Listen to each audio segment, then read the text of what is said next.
اللہ پر یقین سیکھو۔ اللہ پر یقین ایک درجہ تو جو تبلیغ والے بیان کر رہے ہیں کہ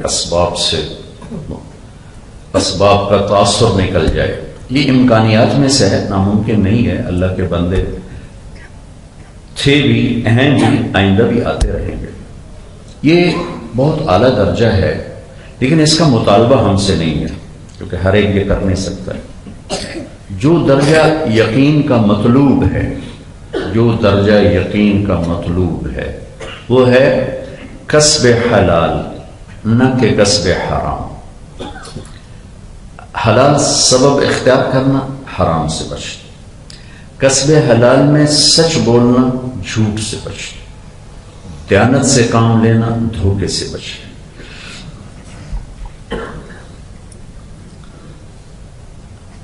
اگلے کا بھی نفع چاہنا، اگلے کا بھی نفع چاہنا، اس کی جیب نہ کاٹنا، اور اللہ کے امر کو اپنی کمائیوں پر مقدم رکھنا۔ تو اس کی یقین والا ہے، جو حلال کماتا ہے حرام سے بچتا ہے، اور کسب حلال میں سچ بولتا ہے۔ لوگ سارے تو غلط کاروبار نہیں کر رہے، صحیح کاروبار ہے، لیکن جھوٹ بول رہے۔ کپڑے کے کاروبار میں کیا حرام ہے، لیکن جھوٹ بول رہے، عیب چھپا رہے، غلط بیانی سے کام دے رہے ہیں، وعدے سے پھر جاتے ہیں۔ تو جو شخص بازار میں سچ بولے، صحیح تولے، نماز کے وقت میں دکان سے اٹھ کے مسجد میں جائے، اور ہم تبلیغ والے جو چلے کا وقت آئے تو اپنے اسباب کو مؤخر کر کے چلے میں جائے، اس سے روزے میں جائے، تو اس کو یقین کا مطلوب درجہ حاصل ہو چکا ہے۔ یہی مطلوب ہے کہ اللہ تعالیٰ ہمیشہ تخفیف فرماتے ہیں، شدت نہیں فرماتے۔ یرید اللہ بکم الیسر اور یرید اللہ ان یخفف عنکم۔ لیکن عام طور پہ بازار میں مولوی بھی فیل ہو جاتا ہے اور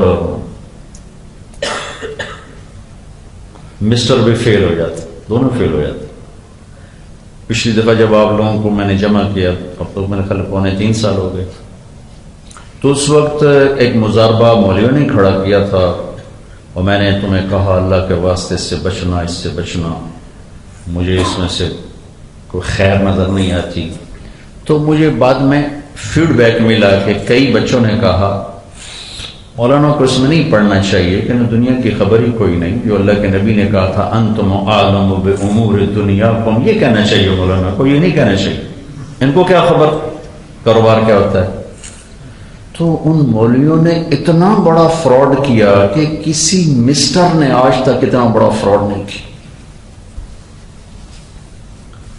اور سارے آگے مولوی بیوقوف بنے زیادہ، دیکھ طرح کی پیسے جمع کرا رہے ہیں، پیسے جمع کرا رہے ہیں، پیسے جمع کرا رہے ہیں، اور اسے پکڑ کے جمع کرا رہے ہیں۔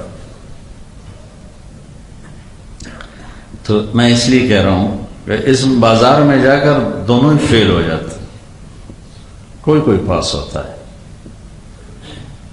تو یہ یقین کا درجہ مطلوب ہے۔ آپ زندگی کے جس شعبے میں ہو، سچ، دیانت، کسب حلال، وعدہ کا وفا کرنا، اور نماز کے لیے ہر چیز چھوڑ کے مسجد میں جانا، اور نکلنے کے وقت میں اپنے اسباب کو مؤخر کر کے نکلنا، آپ کو یقین کا کامل درجہ حاصل ہو۔